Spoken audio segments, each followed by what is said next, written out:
My wife Cassandra disappeared on her 35th birthday, leaving behind nothing but a cold meatloaf and a text message that read, "Be back tomorrow."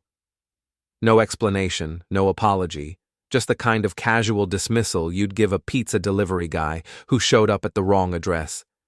Before we dive deeper into this story, I have one small request. Please subscribe, drop a like, comment, and hit that hype button to boost this channel so more people can discover these incredible Reddit stories. I'm Julian Albright, and I've been married to this woman for 8 years. 8 years of what I thought was a decent marriage, built on mutual respect and shared Netflix passwords. Turns out I was wrong about the respect part. The Netflix thing still worked though, which should have been my first clue that something was seriously screwed up. Let me paint you a picture of my life before everything went sideways. I'm a software engineer at a mid-sized tech company in Austin, Texas. I make decent money, enough to afford our suburban house with the white picket fence and the mortgage that'll outlive us both.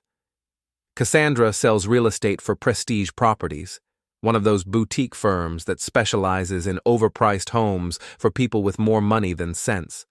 We had what I thought was a good thing going. Sure, we weren't setting the world on fire with passion anymore, but we were comfortable. We had our routines, our inside jokes, our plans for the future. I was the steady guy who fixed the garbage disposal and remembered to pay the electric bill. She was the social butterfly who made friends at every grocery store checkout line and somehow convinced people to buy houses they couldn't afford. Everything started changing about 3 months ago. Cassandra developed what she called her independent streak. Suddenly, she was working late every night, taking weekend trips with her girlfriends, and treating her phone like it contained state secrets. When I'd ask about her day, she'd give me these vague responses that told me absolutely nothing. "How was work, honey?" "Fine. Busy. You know how it is." "Any interesting clients?" "A few. Nothing you'd find exciting." It was like talking to a customer service representative who'd been trained to say as little as possible without actually hanging up on you. The worst part was how she started treating me like I was some kind of burden. If I suggested we watch a movie together, she'd sigh and say she was too tired. If I mentioned maybe taking a vacation, she'd roll her eyes and remind me how expensive everything was. But somehow, she always had energy for girls' nights out and money for new designer handbags. Her best friend Tiffany Parker was particularly insufferable during this period. Tiffany is one of those women who treats Instagram like it's her full-time job, documenting every latte and sunset like she's conducting important anthropological research. She'd come over to our house, and the two of them would whisper in the kitchen while I watched TV in the living room, feeling like a stranger in my own home. "Julian's so lucky to have someone as independent as you," I heard Tiffany say one evening. "Most guys can't handle a woman who knows what she wants." I wanted to point out that I'd been handling Cassandra's independence just fine for 8 years, but apparently my opinion wasn't required for this particular conversation. The birthday incident was the final straw. I'd planned a nice dinner at home, bought her favorite wine, even attempted to cook something more ambitious than my usual grilled cheese and tomato soup combination. She came home from work, looked at my efforts like I'd presented her with something unpleasant, and announced she was going out. "Out where?" I asked.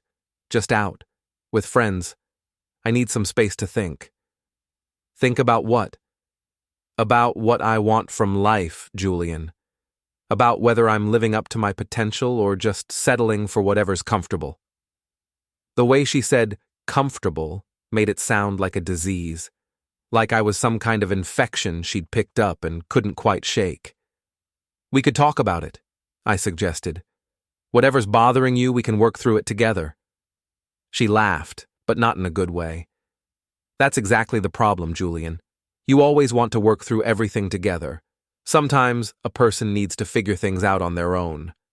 And with that, she grabbed her purse and walked out the door, leaving me standing in our kitchen with a half-cooked salmon and a growing suspicion that my marriage was as stable as a Jenga tower in a wind tunnel. That was Thursday night. Friday morning, I woke up to that text message and an empty bed. No follow-up explanation, no timeline for her return, nothing. Just radio silence and the lingering smell of her expensive perfume on the pillowcase. I spent most of Friday trying to act normal. I went to work, attended my meetings, debugged some code, and pretended like my wife hadn't just evaporated into thin air on her birthday. My coworkers asked about the celebration, and I told them it was quiet and nice, which was technically true if you considered complete abandonment to be a form of quietude. By Friday evening, I was starting to get genuinely worried. Not about Cassandra's safety, she was perfectly capable of taking care of herself, but about what her disappearance meant for our marriage. You don't just vanish on your birthday without a reason, and you don't leave your husband hanging without some kind of plan. That's when I made the mistake of checking social media. I'd never been much of an Instagram user, but Cassandra was always showing me funny posts and cute pictures from her friends. I knew her password because she'd asked me to post something for her once when her phone stopped working.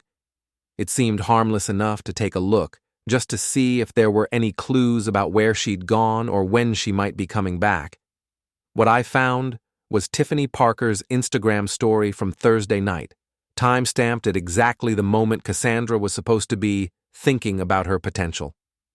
The first photo showed 4 people at what looked like an expensive restaurant. Cassandra was there, laughing and raising a champagne glass, sitting next to a man I didn't recognize. Tiffany was across from them with another guy, and they all looked like they were having the time of their lives. The second photo was taken at something called the Zenith Resort, which I knew was one of those luxury spa places about 2 hours outside Austin. Cassandra and the mystery man were dancing, his hands on her waist, her head thrown back in laughter. The timestamp showed 11:47 p.m., about 3 hours after she'd walked out of our house claiming she needed space to think. The third photo made me freeze. It was taken the next morning, Friday morning, while I was sitting in my office pretending everything was fine. Cassandra and the man were having breakfast on what looked like a hotel balcony, both of them in bathrobes, looking very comfortable and very much like people who'd spent the night together. I stared at that photo for a long time, trying to make sense of what I was seeing. My wife, who needed space to think about her potential, was apparently thinking about it in a luxury resort with some guy who definitely wasn't me.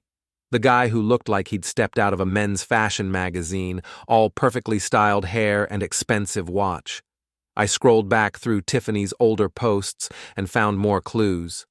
Photos from the past few months that I'd never paid attention to before suddenly took on new meaning. Cassandra at various restaurants and bars, always with the same group of people, always including the mystery man. Comments from Tiffany about girls' nights that clearly included at least one guy. References to inside jokes and shared experiences that I'd never heard about. My wife had been living a double life, and I'd been too trusting or too stupid to notice. I closed the app and sat in my kitchen for a while, trying to process what I'd discovered. Part of me wanted to call Cassandra immediately and demand an explanation. Part of me wanted to drive to the Zenith Resort and confront her in person. But a bigger part of me, the part that had spent 8 years learning how Cassandra's mind worked, knew that wouldn't accomplish anything except giving her the satisfaction of seeing me lose control. Instead, I did what I do best. I started planning. Saturday morning brought another text from my loving wife. Extending the trip through Sunday. Need more time to process. No apology, no explanation of what exactly she was processing, just another casual dismissal delivered with all the warmth of a parking ticket. I texted back, "Take all the time you need. I'll be here when you're ready to talk." It ruined me to send that message, to sound so understanding and supportive, when what I really wanted to do was drive to the Zenith Resort and drag her home by her hair. But I've learned a few things about strategic thinking over the years, and the first rule is never let your opponent know you're playing the game until you're ready to win it. While Cassandra was processing at her luxury spa, I was doing some processing of my own. I started with our finances, pulling up bank statements and credit card records that I'd been too trusting to examine closely before. What I found was enlightening, to put it mildly. Over the past 3 months, Cassandra had been spending money like she'd won the lottery. Designer clothes, expensive dinners, weekend trips, spa treatments, all charged to our joint credit card or withdrawn from our joint checking account. The amounts weren't huge individually, but they added up to several $1,000s of unexplained expenses. More interesting were the cash withdrawals. Every Friday for the past 6 weeks, Cassandra had taken out $200 in cash from an ATM near her office. No explanation, no discussion with me about what the money was for. Just regular withdrawals that coincided perfectly with her new independent lifestyle. I called my friend Wesley Kim, who happens to be one of the best divorce lawyers in Austin. We'd known each other since college, and he was the kind of friend who'd give you straight advice even when you didn't want to hear it. "Julian," he said when I explained the situation, "please tell me you're not calling me because you want to hire a private investigator to follow your wife around." "Nothing that dramatic," I said. "I just want to know what my options are, hypothetically speaking. Hypothetically speaking, if your wife is having an affair and using marital assets to fund it, you've got some leverage in a divorce proceeding. Texas is a community property state, but judges don't look kindly on spouses who waste community assets on extramarital relationships." "What kind of leverage?" "The kind that could save you a lot of money and heartache if things go south. But Julian, you need to be smart about this. Don't do anything stupid like confronting the other guy or making threats. Document everything, keep your hands clean, and let the evidence speak for itself."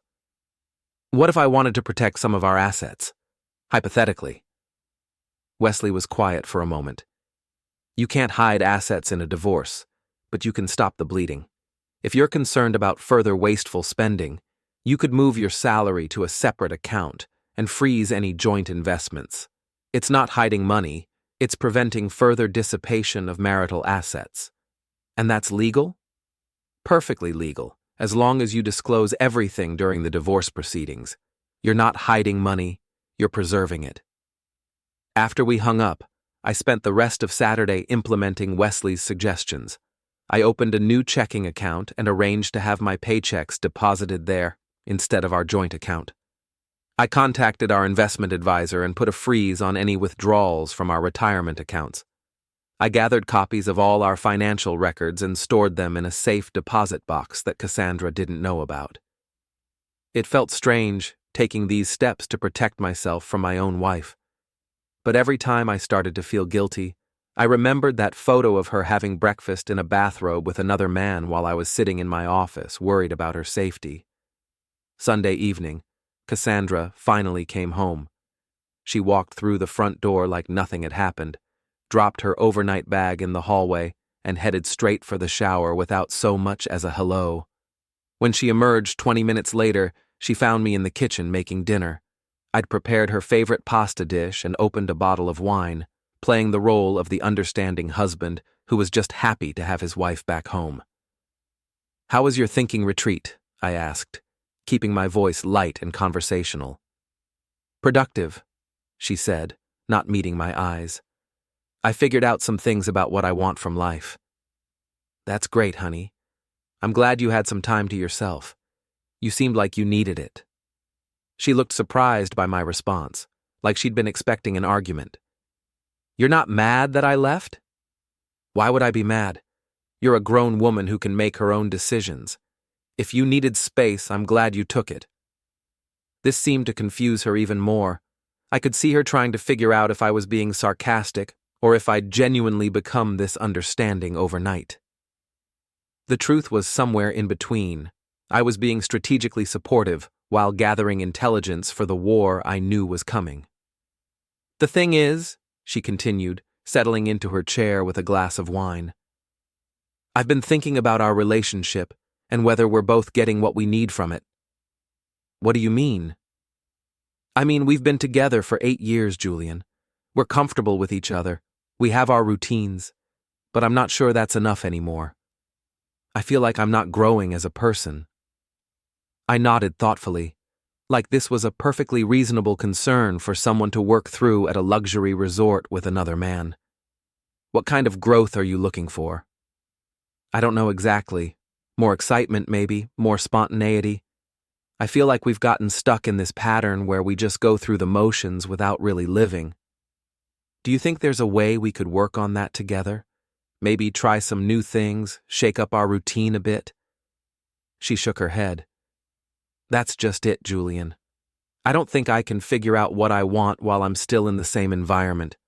I need some space to explore who I am as an individual, not just as half of a couple. There it was. The request for a separation dressed up as personal growth.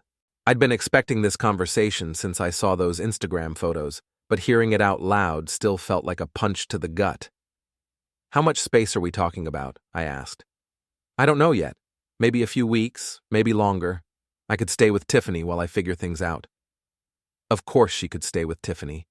The same Tiffany who'd been documenting Cassandra's thinking process on social media for the whole world to see. If that's what you need, I said, then I support you. I want you to be happy, Cassandra. If taking some time apart helps you figure out what that looks like, then we should do it. Again, she looked surprised by my response. I think she'd been prepared for me to argue, to beg her to stay, to make the kind of emotional scene that would justify whatever she'd already decided to do. My calm acceptance threw her off balance, which was exactly what I wanted. You're really okay with this? She asked. I'm not thrilled about it, I said honestly. But I love you enough to give you the space you're asking for. I just have one request. What's that? Let's agree to be honest with each other during this process. If you're exploring other options or if there's someone else involved in your decision-making, I'd rather know about it than find out later. For just a moment, her composure cracked. I saw a flash of guilt in her eyes before she recovered and put on her innocent expression. There's no one else, Julian. This is about me figuring out what I want from my own life. It was a lie, and we both knew it. But I just nodded and raised my wine glass in a toast. To figuring things out, I said. To figuring things out, she agreed. We finished dinner making small talk about work and the weather, both of us pretending this was a normal conversation between a married couple working through a rough patch. But I could see her checking her phone every few minutes, and I noticed she'd gotten a manicure and highlights while she was away on her thinking retreat. After dinner, she packed another bag with more clothes and toiletries. I helped her carry everything to her car, kissed her goodbye like a supportive husband, and watched her drive away to begin her journey of self-discovery. Then I went inside, poured myself a large whiskey, and started planning her destruction. The first step was gathering more evidence. I spent the next hour going through Tiffany's Instagram more systematically, screenshotting photos and saving them to a folder on my computer. I also did some research on the Zenith Resort and discovered that the cheapest rooms started at $400 a night. Cassandra had been there for 3 nights, which meant she'd blown more than $1,200 of our money on her affair. The second step was identifying the other man. It took some detective work, but I eventually found him tagged in one of Tiffany's older photos. Adrian Holt, also a real estate agent, also working for Prestige Properties. A quick search of the company website revealed that Adrian specialized in luxury homes and had been named Agent of the Year for the past 2 years running. His bio photo showed the same perfectly styled hair and expensive watch I'd seen in the Instagram photos. So my wife was having an affair with a coworker. A successful, good-looking coworker who probably made more money than I did and definitely spent more on his wardrobe. It was such a cliché that I almost felt embarrassed for her. The third step was research. I spent the rest of the evening learning everything I could about Adrian Holt and Prestige Properties. I found out that the company had a strict code of conduct regarding relationships between employees, especially ones that might create conflicts of interest. I discovered that Adrian was married with 2 kids, which meant Cassandra wasn't the only one betraying a spouse. And I learned that Prestige Properties took their reputation very seriously, having fired 2 agents in the past year for conduct unbecoming of company representatives. By the time I went to bed that night, I had the beginnings of a plan. It wasn't fully formed yet, but the outline was clear. I was going to destroy both of them, systematically and completely, using their own actions against them. They wanted to play games with other people's lives? Fine. But they were about to learn that I was much better at games than they thought. I fell asleep that night with a smile on my face for the first time in months. Cassandra called me Tuesday morning while I was having coffee and reading the news. She sounded cheerful and relaxed, like a woman who'd been getting plenty of good sleep and even better company. "Hi, Julian. I just wanted to check in and see how you're doing." "I'm doing fine," I said. "How's the soul searching going?" "Really well, actually. I feel like I'm starting to get some clarity about what I want." "That's great, honey. I'm happy for you." There was a pause, like she was waiting for me to ask more questions or express some jealousy. When I didn't, she continued, "I was thinking maybe we could have dinner this week, just to talk about where we both stand." "I'd like that. When were you thinking?" "How about Friday? Somewhere nice, maybe that Italian place we used to go to." The Italian place where we'd had our first anniversary dinner, where I'd told her I loved her for the first time, where we'd celebrated her first big real estate sale. She wanted to have our separation discussion there, probably because she thought the sentimental setting would make me more emotional and easier to manipulate. "Friday sounds perfect," I said. "Should I make a reservation?" "That would be great. 7 o'clock? Consider it done." After we hung up, I did make a reservation, but not for the reason she thought. I wanted witnesses for whatever she was planning to tell me, and I wanted her to feel comfortable and confident when she did it. Overconfident people make mistakes, and I was counting on Cassandra to make a big one. The rest of the week passed quietly. I went to work, came home, watched TV, and played the role of the abandoned husband trying to keep himself busy. But I was actually using the time to put the pieces of my plan into motion. First, I did more research on prestige properties and their code of conduct. I found out that the company had a zero-tolerance policy for relationships that could create conflicts of interest, especially ones involving married employees having affairs with each other. The employee handbook specifically stated that such relationships must be disclosed to management or they could result in immediate termination. Second, I gathered more evidence of Cassandra and Adrian's relationship. Tiffany's Instagram was a goldmine of information, but I also started following Adrian's social media accounts and those of his friends. It was amazing how careless people could be when they thought nobody was paying attention. Third, I started making some strategic financial moves. I transferred more of our joint savings into my separate account, always staying within legal limits, but making sure Cassandra couldn't drain our assets to fund her new lifestyle.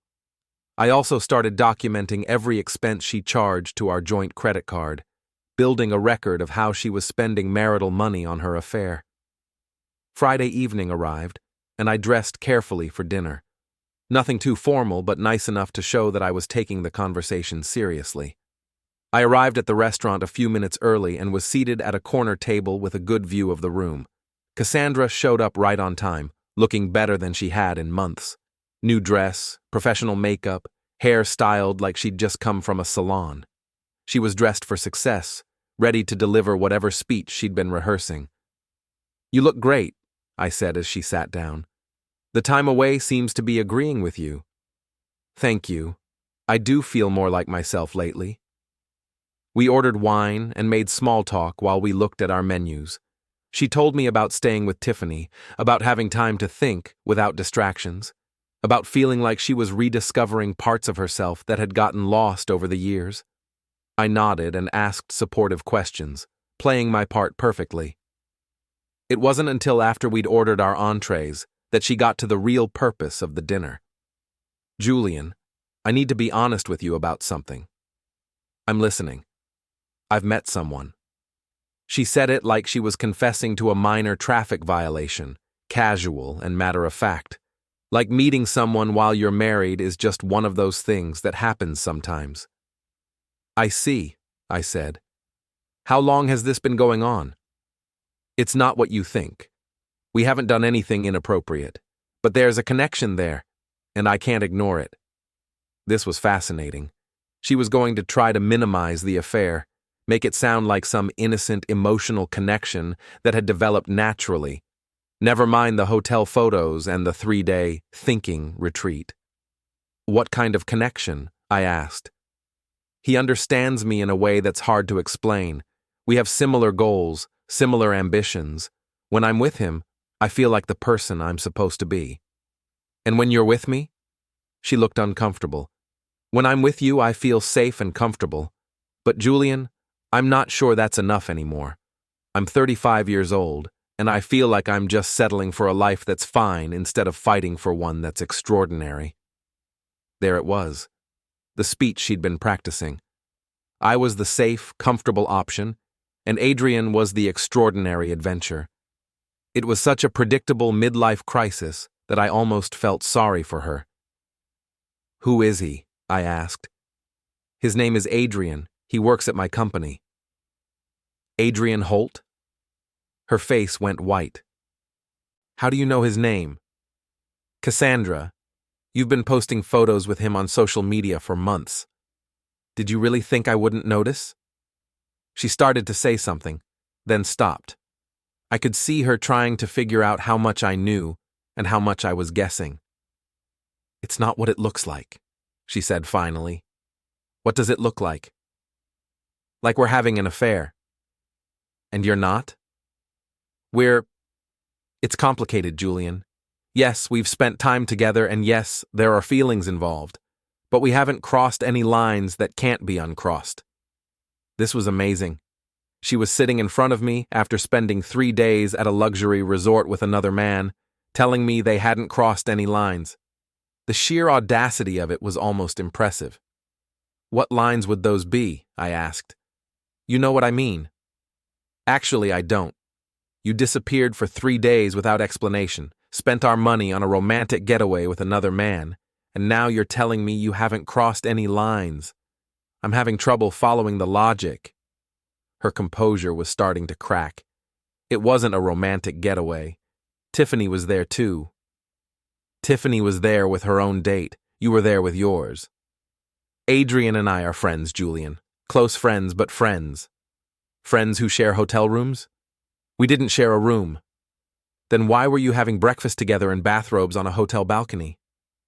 She stared at me for a long moment, realizing that I knew more than she'd thought. When she spoke again, her voice was quieter. How long have you known? Since the night you left. Tiffany's Instagram stories are very informative. Julian, I'm sorry. I didn't want you to find out like this. How did you want me to find out?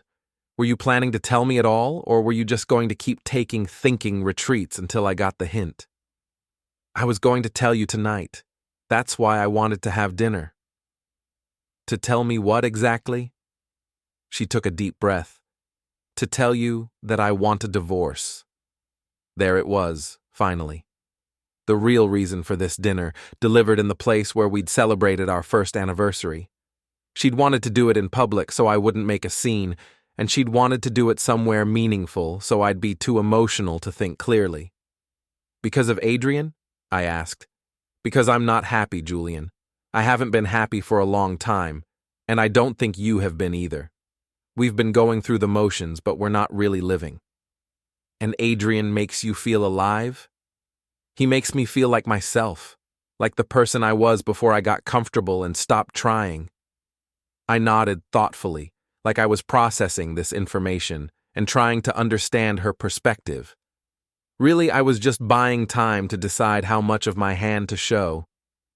I appreciate your honesty, I said finally. And you're right, we probably haven't been as happy as we could be. But Cassandra, if you want a divorce, that's one thing. Having an affair with a married coworker while you're still living in our house and spending our money is something else entirely. Adrian's marriage has been over for years. They're only staying together for the kids. That's what they all say. It's true in this case. And what about us? Was our marriage over for years too, or did you just decide that recently? She didn't answer, which was answer enough. Here's what's going to happen, I said, keeping my voice calm and reasonable. You're going to move out of our house this weekend. You're going to stop using our joint credit cards and bank accounts. And you're going to file for divorce if that's what you really want. But you're going to do it honestly, without continuing this affair while we're still married. Julian, I'm not finished. You're also going to tell your boss about your relationship with Adrian, since I'm sure Prestige Properties has policies about that kind of thing. And you're going to stop pretending this is about personal growth or finding yourself. You're having an affair, Cassandra. Own it. She stared at me like she'd never seen me before. You're different. No, I'm the same person I've always been. I'm just not pretending anymore that I don't see what's right in front of me. What if I don't want to do those things? Then I'll do them for you. I'll file for divorce myself, citing adultery and waste of marital assets. I'll send copies of Tiffany's Instagram photos to your boss and Adrian's wife, and I'll make sure everyone knows exactly why our marriage ended. Her face went pale again. You wouldn't do that. Try me. We sat in silence for a few minutes while she processed what I'd said. I could see her trying to figure out if I was bluffing, weighing her options, calculating the potential damage. I need time to think about this, she said finally. You've had 3 months to think about it. You've made your choice, Cassandra. Now you get to live with the consequences. I signaled for the check and paid for dinner while she sat there looking stunned. As we walked to our cars, she tried one more time to regain control of the situation. Julian, we don't have to be enemies about this. We can handle it like adults. You're right, I said. We can. But that means being honest about what's really happening here, not pretending it's something it's not. I got in my car and drove home, leaving her standing in the parking lot. When I looked in my rearview mirror, she was on her phone, probably calling Adrian to tell him that her husband wasn't going to be as easy to manage as they'd thought. That night, I sent an anonymous email to Lynette Morrison, the managing director of Prestige Properties. The subject line was, Code of Conduct Violation, and the message was brief. You might want to look into the relationship between Cassandra Albright and Adrian Holt. I believe it violates company policy regarding conflicts of interest. I attached several of the photos I'd saved from Tiffany's Instagram, including the ones from the Zenith Resort. Then I poured myself a whiskey and waited for the fun to begin. The call came Monday morning at 8:47 a.m. Cassandra's voice was shaking when she spoke. Julian, what did you do? Good morning to you too, honey. I'm doing well, thanks for asking. Don't play games with me. Lynette called me into her office this morning. Someone sent her photos of Adrian and me at the resort. That's unfortunate. I hope you were able to explain the situation. You know damn well I can't explain it. How could you do this to me? Cassandra, you did this to yourself.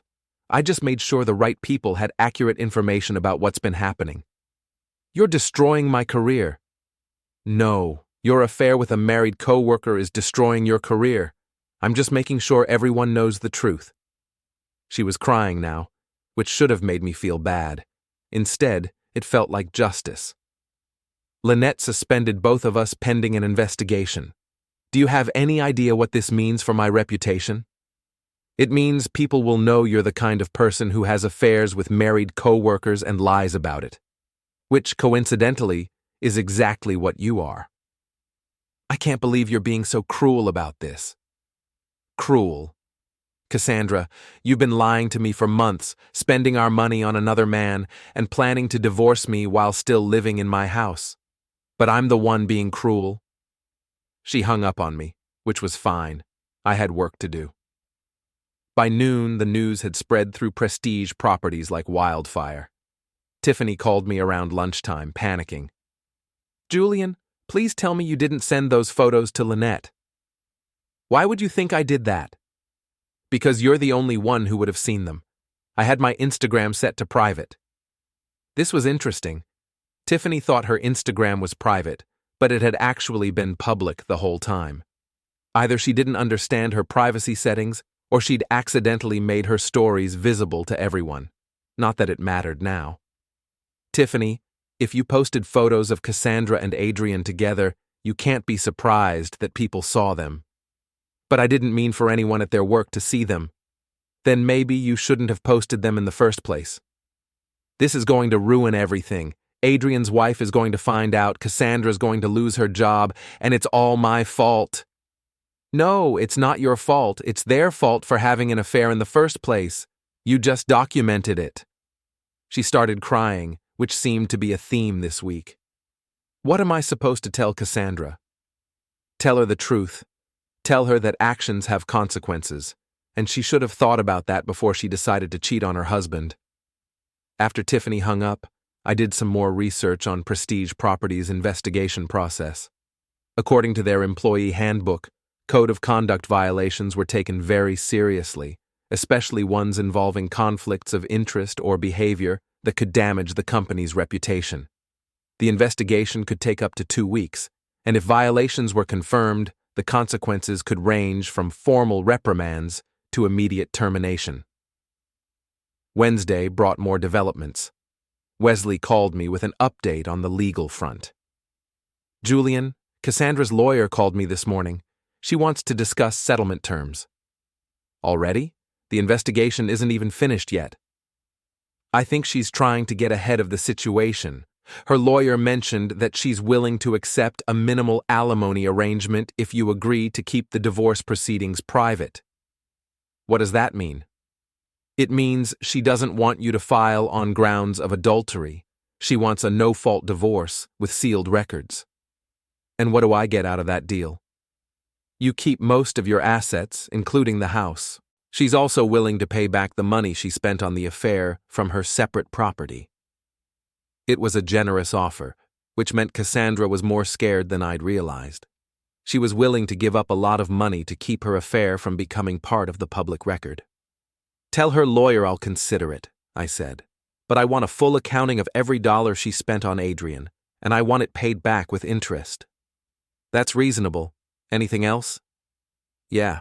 I want a written admission that the marriage ended because of her adultery. Nothing that will be filed with the court, just something for my own records. I can probably get that. She's not in a position to negotiate much right now. Thursday brought the best news yet. Adrian's wife, Patricia, called me out of the blue. Mr. Albright? This is Patricia Holt. I think we need to talk. Mrs. Holt, I'm sorry we're meeting under these circumstances. So am I. But I wanted to thank you for bringing this situation to light. I've suspected something was going on for months, but I didn't have proof. I'm sorry you had to find out this way. Don't be. I'm glad I know the truth. Adrian has been lying to me for months, telling me he was working late or meeting with clients. Now I know what he was really doing. What are you planning to do? I've already filed for divorce, and I've contacted his business partners to let them know about the situation. Adrian's been using company resources to fund his affair, client dinners that were actually dates, business trips that included personal activities. They're not happy about it. This was even better than I'd hoped. Not only was Adrian facing consequences at Prestige Properties, but his own business partnerships were in jeopardy. I also wanted to ask you something, Patricia continued. Would you be willing to provide a statement for my divorce proceedings? Nothing dramatic, just confirmation of what you know about the affair? Absolutely. Whatever you need. Thank you. And Mr. Albright, I hope you take them for everything they're worth. Friday brought the final piece of good news. Lynette Morrison called me personally. Mr. Albright, I wanted to update you on our investigation into the situation involving your wife and Mr. Holt. I appreciate that, Ms. Morrison. We've concluded that both employees violated our code of conduct in multiple ways. They failed to disclose their relationship, they used company resources for personal activities, and their behavior has damaged our reputation in the community. What does that mean for their employment? Both Ms. Albright and Mr. Holt have been terminated, effective immediately. They'll receive their final paychecks, but they won't be eligible for severance or references. I see. I also wanted to let you know that we'll be sharing our findings with other real estate firms in the area. This kind of behavior is unacceptable in our industry, and other companies have a right to know what kind of employees they might be considering. So Cassandra and Adrian weren't just fired, they were effectively blacklisted from the Austin real estate market. They'd have to start over in new careers, or move to a different city, where their reputations hadn't preceded them. That evening, Cassandra showed up at my house. She looked terrible. Red eyes, no makeup, hair pulled back in a messy ponytail. The confident woman who'd asked for a divorce a week earlier was gone, replaced by someone who looked like she'd been hit by a truck. "Can I come in?" she asked. "It's still your house until the divorce is final." She sat on the couch and stared at her hands for a long time before speaking. "I lost my job." "I heard. Adrian lost his too, and his wife filed for divorce." "I heard that as well. His business partners are dissolving their partnership. They say he's a liability." "That's unfortunate." She looked up at me with tears in her eyes. "Julian, I know you're angry, but this is destroying both of our lives." "No, Cassandra. Your affair destroyed both of your lives. I just made sure everyone knew the truth about what you were doing." "But did you have to be so vindictive about it? Did you have to ruin everything?" "I didn't ruin anything. You made choices, and those choices had consequences. The fact that you didn't think about the consequences doesn't make them my fault. What do you want from me? Do you want me to beg? Do you want me to admit that I was wrong? I want you to take responsibility for what you did instead of blaming me for the results." She was quiet for a long time. When she spoke again, her voice was barely a whisper. "I'm sorry, Julian. I'm sorry I hurt you, and I'm sorry I lied, and I'm sorry I was so selfish. You didn't deserve any of this." It was the first genuine apology I'd heard from her since this whole thing started. "Thank you for saying that," I said. "But it doesn't change anything. You made your choice when you decided to have an affair. Now you get to live with it. Is there any chance we could work things out? Any chance you could forgive me?" I looked at her sitting there, broken and desperate, asking for forgiveness after months of lies and betrayal. Part of me, a very small part, felt sorry for her. But the larger part remembered all the nights I'd lain awake wondering what I'd done wrong, all the times she'd made me feel like I wasn't enough, all the casual cruelty she'd shown when she thought she had the upper hand. "No," I said, "there's no chance of that." She nodded, like she'd expected that answer. "What happens now?" "Now you sign the divorce papers, you move out of my house, and you start over somewhere else, preferably somewhere far away from here." "And Adrian? What about him? Are you going to keep destroying his life too?"